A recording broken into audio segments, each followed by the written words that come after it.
எல்லோருக்கும் வணக்கம். எல்லாம் வல்ல இறைவனுக்கு நன்றி. நான் உங்கள் ஜோதிட ஞானி ஏஎல் சூர்யா. தனுசு ராசி ஜோதிடத்துல பாத்தீங்கன்னா தனுசு ராசிய உபய ராசின்னு சொல்லுவோம்.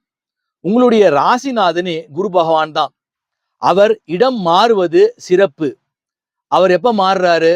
வருகின்ற ஜூன் 1ஆம் தேதி இரவு 1:50 மணிக்கு அவர் மிதுனத்திலிருந்து கடகத்துக்கு பெயர்ச்சி ஆகிறார். அதுவும் 12 ஆண்டுகளுக்கு ஒரு முறை வரக்கூடிய உச்ச குருவாக அவர் பேச்சியாவது மிக மிக சிறப்பு. உங்களுடைய ராசியாதிபதி 8ஆம் இடத்தில் உச்சம் பெறுகிறார். பொதுவாக 8ஆம் இடம் என்பது நஷ்டம், விரயம், அவமானம், அதே போல திடீர் அதிர்ஷ்டம் என அனைத்தையும் சொல்லக்கூடியது. ஆனால் 8ஆம் அதிபதி ஆட்சி உச்சம் அடைகின்ற போது அது போன்ற அமைப்புகள் ஏற்படாது. அதனால தனுசு ராசிக்காரர்கள் பயப்பட வேண்டாம். அதே போல பாத்தீங்கன்னா தனுசு ராசிக்காரர்கள் தன்னம்பிக்கையாக இருக்க வேண்டிய காலகட்டம்னு சொல்லலாம். தனுசு ராசிக்காரர்கள் கௌரவத்துடன் சமுதாயத்தில் வாழ வேண்டும் என நினைக்கக்கூடியவர்கள். உங்களை நிரூபிக்க வேண்டிய காலகட்டம் இந்த காலகட்டம்னு சொல்லலாம். அதே போல உச்சகுருவின் பார்வை எங்கே எல்லாம் விழுகிறதோ அந்த அமைப்புகள் எல்லாம் அனுகூலம் பெறும். பொதுவாகவே தனுசு ராசிக்காரர்கள் வேகமாகவும் அதே வேளையில் விவேகமாகவும் செயல்படக்கூடியவர்கள். பயணங்களை அதிகமாக விரும்பக்கூடியவர்கள்.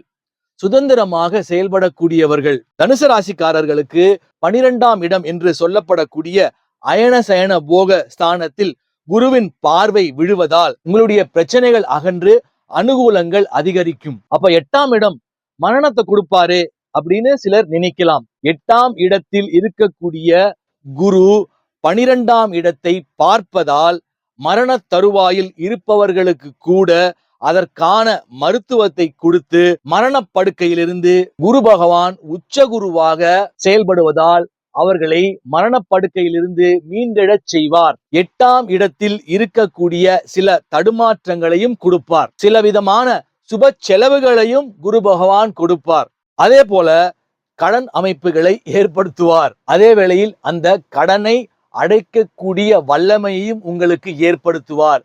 அதனால் அது சுப விரயமான கடனாகத்தான் இருக்கும். தனுசு ராசிக்காரர்களுக்கு 4ஆம் இடம் என்று சொல்லப்படக்கூடிய வீடு, வாகனம் போன்ற அமைப்புகளை குரு பகவான் பார்ப்பதால் வீடு புதுப்பித்தல் அல்லது வீடு கட்டுவது அல்லது வீடு மாற்றம் செய்வது போன்ற அமைப்புகள் மற்றும் வாகன மாற்றம், வாகனம் புதுப்பித்தல் போன்ற அமைப்புகளை உச்சகுருவின் பார்வையால் ஏற்படும். அதே போல அது தாயோட ஸ்தானம் என்பதால் தாயாருடைய தேக அமைப்பை பாதுகாக்கும் வகையில் குரு பகவான் ஏற்படுத்துவார். அதே போல வித்தை, ஞானம், கல்வி போன்ற அமைப்புகளால் மாணவர்களுக்கு அனுகூலமான ஒரு காலகட்டமாகவே இருக்கும். சொத்தில் வில்லங்கம், சட்ட பிரச்சனைகள் போன்றவைகள் விலகும்.